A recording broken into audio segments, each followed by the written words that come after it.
Hello everybody, my name's Roslyn Gardner. My maiden name is Charles. I too would like to pay my respects to the traditional owners of the land on which we meet today, and in doing so pay my respects to their elders past and present, because it's those elders that have paved a better way of life for us and continue to do so through their teachings. First of all, I'd like to talk a little bit about myself.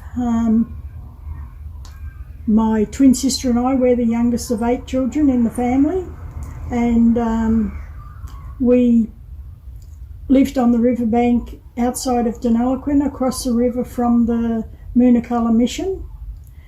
Before we came along, Mum and Dad lived on the mission and with a couple of the older children, but then because Dad wanted to go and get work, he had to get a slip of paper to say that he was exempt from living on the mission, and he had to carry that around with him all the time, because the men on the mission, if they wanted to go off and get work, they had to get permission, but when they wanted to come back to their family, they also had to get permission to come back. So that's why Dad moved his family over to the other side of the river. And then my mum's brother didn't like the idea of his sister being over there by himself, so he moved his family over as well. We had a pretty good life. We were happy where we were. When I was a young girl, we moved into town and we lived in a shack, a tin shack in the corner of the showgrounds, so that was a bit better than just living in a tent.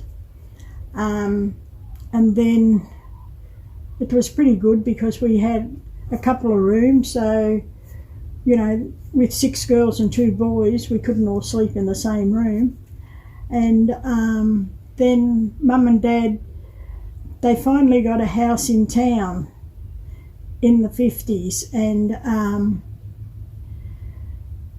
it was really good. And what I say is one of the most amazing things for me was that being able to walk into a house and turn a light on and then be able to turn a tap on.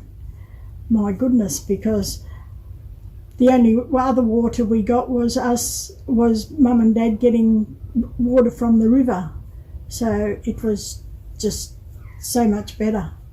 My older brothers and sisters went to school in Deniliquin, which is where I was born, and during that time Aboriginal women weren't allowed to have their babies in the hospital. They had to have them on the veranda and weren't allowed in the hospital at all. So, you know, there was still all that segregation. And plus, with the school on the mission, they didn't have qualified teachers. They just had the manager come in and teach the kids, and he wasn't in any way qualified as a teacher.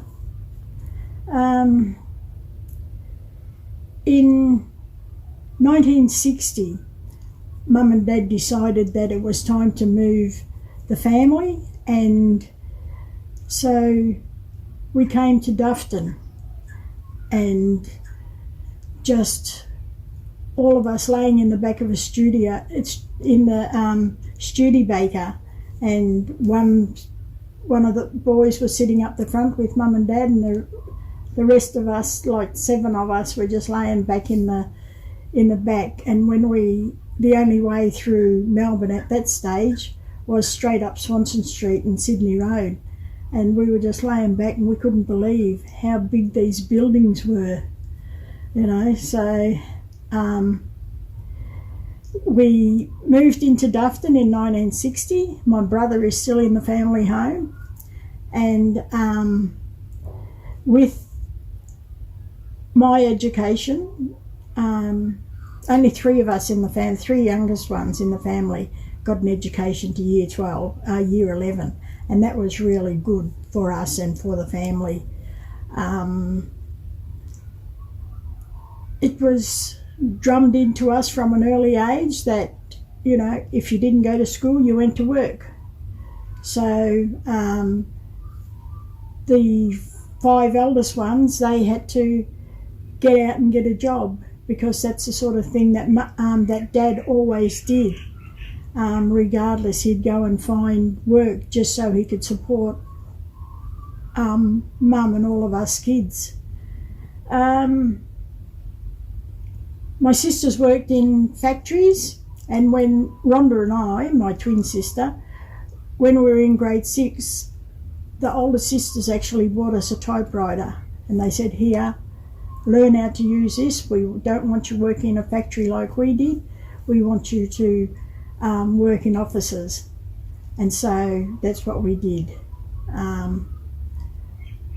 My first job was with Department of Aviation, and then I went to Department of Employment and Industrial Relations in 1983, and then in 1990 I took leave without pay, and I went to the Education Department, and I worked for the Education Department for 20 years in Koori education.